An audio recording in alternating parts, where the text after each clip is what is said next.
행정안전부 경찰국 신설에 반대해 일선 경찰들이 오는 30일 열기로 했던 14만 전체 경찰회의가 전격 취소됐습니다. 자, 때문에 이번 논란이 일단락되는 분위기인데요.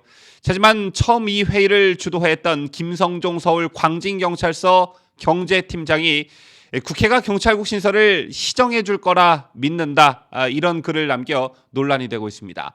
여기서 말하는 국회란 다수당인 민주당을 가리키는 것이겠지요. 관련 소식 자세히 보도합니다.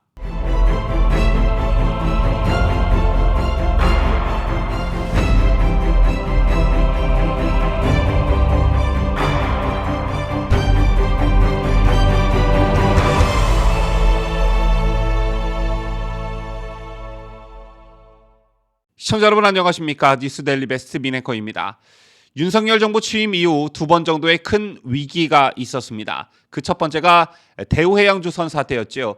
지난 19일 윤석열 대통령이 불법은 방치되거나 용인돼서는 안 된다며 국민이나 정부가 많이 기다릴 만큼 기다리지 않았나 이런 생각이 든다, 이렇게 경고한 지 사흘 만에 파업은 종결됐습니다. 대우조선해양 하청업체 노조의 파업이 시작된 지 51일 만의 일이었는데요. 윤 대통령의 최후 통첩성 경고가 나오자마자 고용노동부 행정안전부 장관과 경찰청장 후보자가 거제로 내려갔고, 이런 움직임은 노사 모두에게 사태 해결을 촉구하는 압박이 됐다는 평가가 지배적입니다. 더불어민주당과 정의당 등 좌파 계열 정당 그리고 민주노총, 여기에 더해 이들의 파업을 지지하는 좌파 성향 시민단체들까지 윤 정부의 강경 대응에 배쇄진을 치고 달려드는 상황에서 이뤄낸 값진 성과였습니다. 자, 그리고 이 파업이 종결되자마자 또 한 번의 위기가 찾아왔는데요. 바로 행안부 경찰국 신설에 따른 경찰의 집단 반발이었습니다.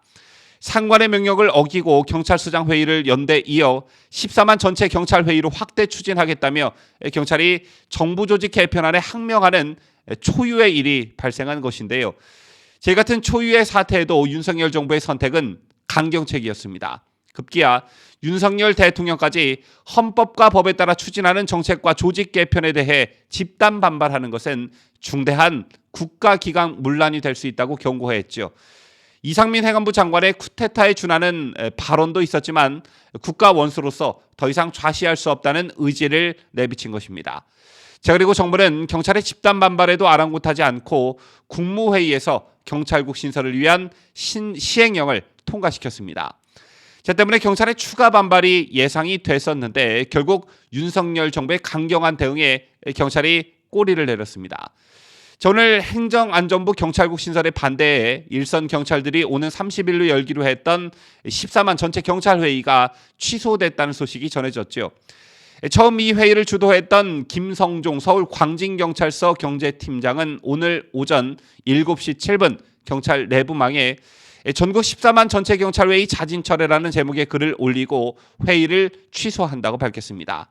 김 경감은 어제 국무회의 통과로 경찰국 설치가 확정됐다며 전체 경찰 이름의 사회적 의견 표명은 화풀이는 될지언정 사회적 우려와 부담을 줘 자칫 우리 경찰 전체가 사회적 비난의 대상이 될 수 있다. 14만 경찰회의를 자진철회한다고 밝혔습니다.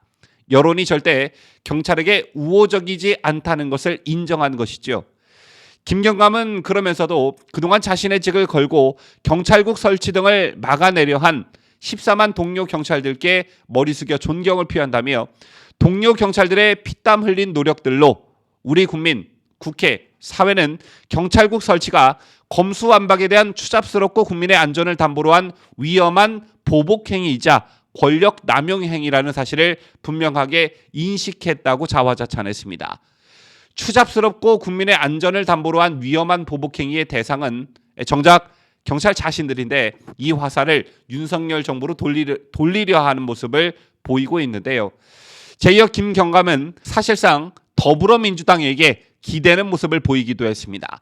김 경감은 우리 국회가 이러한 불법적인 경찰국 설치에 대해 입법적으로 반드시 시정해 주실 거라 믿는다며 이제부터 일상으로 돌아가고자 한다, 이렇게 글을 마무리했습니다.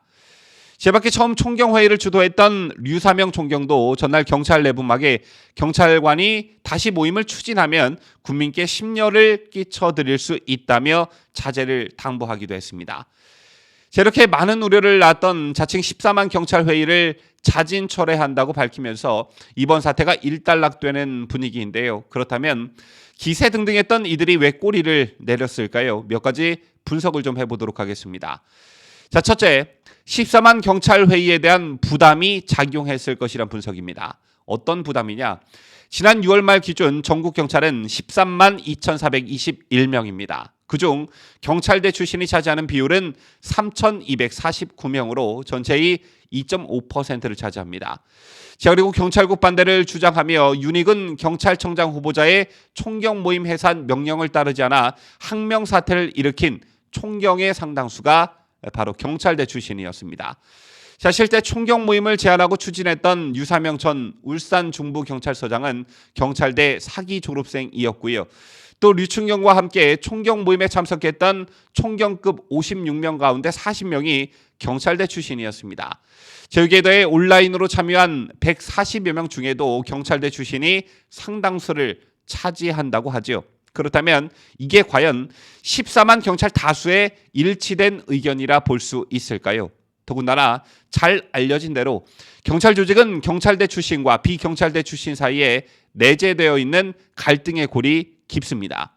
즉 2.5%밖에 안 되는 경찰대 출신들이 다 해먹는 상황에서 비경찰대 출신들이 느끼는 상대적 박탈감과 소외감이 상당한데 이들이 주도하는 항명에 얼마나 많은 경찰들이 공감하고 있을까요?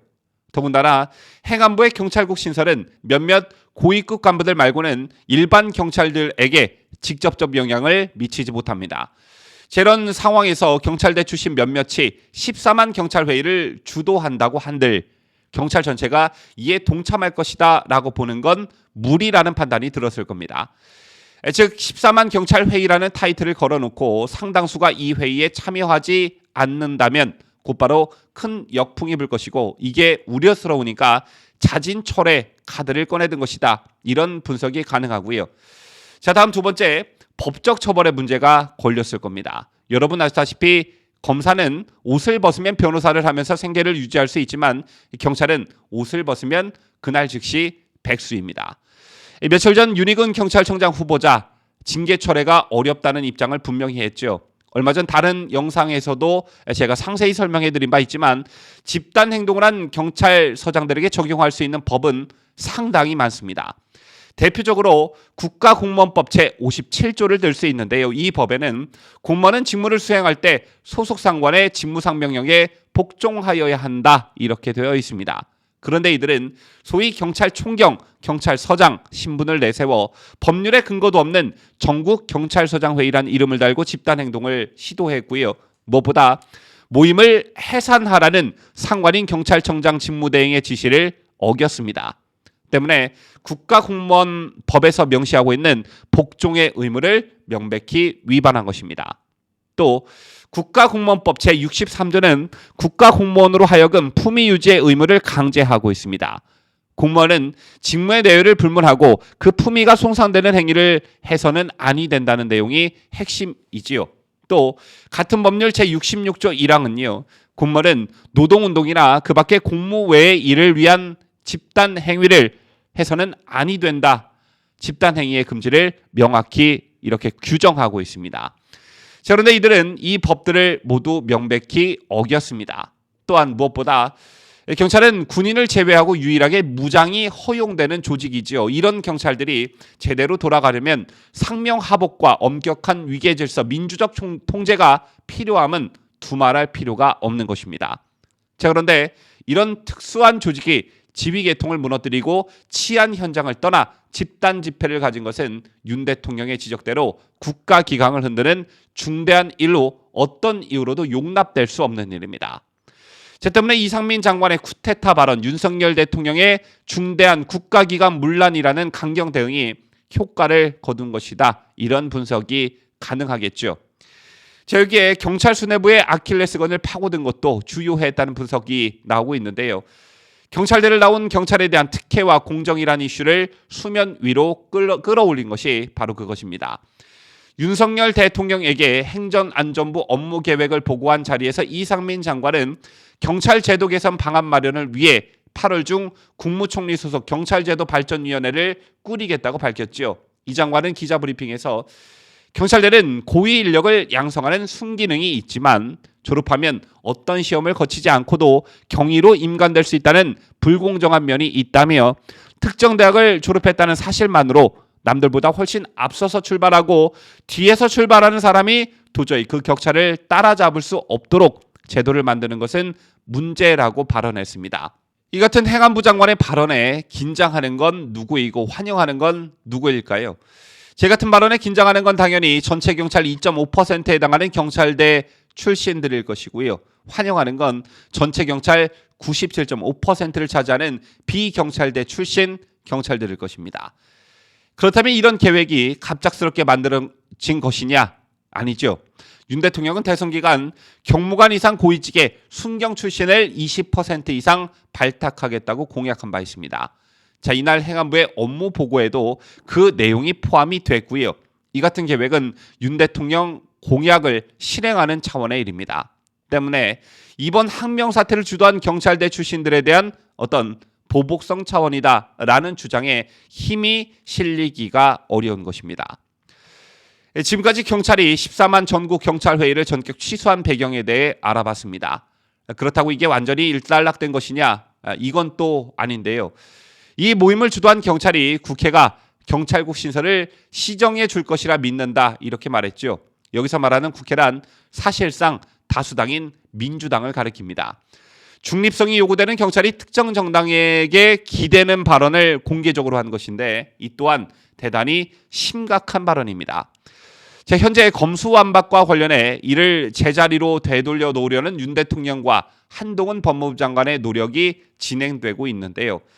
경찰 집단 항명 사태의 2라운드가 시작됐다고 이렇게 볼 수도 있습니다.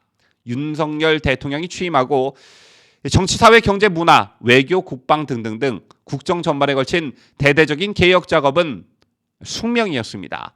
여기에 그동안 문재인 정권의 충견 역할을 해왔던 경찰도 분명 개혁 대상 1순위였는데요.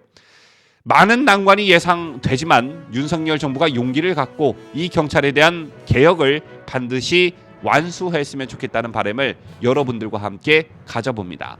지금까지 저는 자유대한민국을 소화하는 뉴스데일리 베스트 미네커였습니다.